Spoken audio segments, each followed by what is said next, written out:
BPL এর সূচি প্রকাশ করেছেন। উদ্বোধনীয় ম্যাচে মাঠে নামছেন বরিশাল বনাম রাজশাহী। ফরচুন বরিশাল ও দুবার রাজশাহীর ম্যাচ দিয়েই আগামী ৩০ ডিসেম্বর শুরু হতে যাচ্ছেন বিপিএল এর একাদশ আসর। ৭ দলের অংশগ্রহণে এবারের আসরের ম্যাচে অনুষ্ঠিত হবে মোট ৪৬টি। ২০২৫ সালের ৭ ফেব্রুয়ারি ফাইনালের মধ্য দিয়ে পর্দা নামবে এবার বিপিএল এর। মঙ্গলবার ১২ নভেম্বর সন্ধ্যায় ফ্রাঞ্চাইজি ভিত্তিক টুর্নামেন্টের চূড়ান্ত সূচি প্রকাশ করা হয়। উদ্বোধনীয় দিনে ম্যাচ অনুষ্ঠিত হবে দুইটি। দিনের প্রথমাংশে ম্যাচে মুখোমুখি হবেন ফরচুন বরিশাল ও দুবার রাজশাহী। ম্যাচটি শুরু হবে দুপুর ১টা ৩০ মিনিটে। দ্বিতীয় ম্যাচ শুরু হবে সন্ধ্যা ৬:৩০টায়। এই ম্যাচে রংপুর রাইডার্সের মুখোমুখি হবেন শাকিব খানের ঢাকা ক্যাপিটালস। টুর্নামেন্টের শুরুর ৮টি ম্যাচ অনুষ্ঠিত হবে মিরপুর শেরেবাংলা স্টেডিয়ামে। জানুয়ারির ৪-৫ তারিখ ২ দিন বিরতি দিয়ে ৬ তারিখ থেকে শুরু হবে সিলেটের পূর্ব।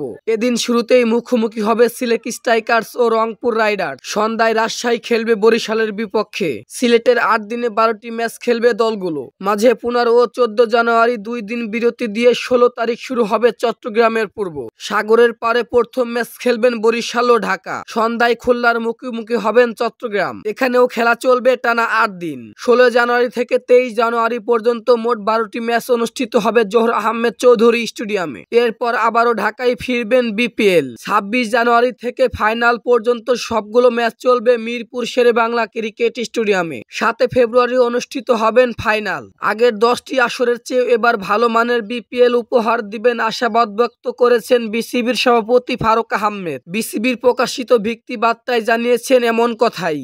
আপনারা জানেন যে বৈষম্য বিরোধী ছাত্র ও জনতার আন্দোলনে আমরা নতুন একটি সরকার পেয়েছি এবং আমরা চেষ্টা করেছি গত 10টা বিপিএল এর চেয়েও এবারের বিপিএলটা অন্যতম ভালো করার জন্য। আমি আশা করছি যে খুব ভালো টুর্নামেন্ট হবে। আপনারা জানেন যে এটা লম্বা একটা টুর্নামেন্ট, সেক্ষেত্রে এবার বিপিএলটা আমাদের অন্যতম চমৎকার ভাবে সাজিয়েছি। এছাড়া টিকিটিং ব্যবস্থা পুরোপুরি ডিজিটাল। গ্যালারিতে দর্শকদের জন্য বিনামূল্যে পানির ব্যবস্থা করা হবে। স্টেডিয়াম পরিষ্কার পরিচ্ছন্নতা রাখার জন্য থাকবে বিশেষ কর্মসূচি। শুরু থেকেই থাকবে ডিআরএস, উন্নত মানের ব্রডকাস্ট, বিদেশি আম্পায়ার ও জনপ্রিয় ধারাভাষ্যকার তো থাকছেই। এবারের বিপিএলটা একটু অন্য ধরনের হবে। এবার বিপিএল এর দিনের ম্যাচগুলো হবে ১টা ৩০ মিনিট থেকে ৪টা ৫০ মিনিট অবধি। রাতের ম্যাচগুলো শুরু হবে সন্ধ্যা ৬টা ৩০ থেকে ৯টা ৫০ পর্যন্ত অবধি। বিশেষ দ্রষ্টব্য, তবে শুক্রবারের দিনের ম্যাচগুলো ২টায় অনুষ্ঠিত হবে ও সন্ধ্যার ম্যাচগুলো ৭টায় অনুষ্ঠিত হবে। হ্যাঁ দর্শক, ২০২৫ সালে বিপিএল এর সকল নিউজ আপডেট পেতে আমাদের চ্যানেলটি সাবস্ক্রাইব করে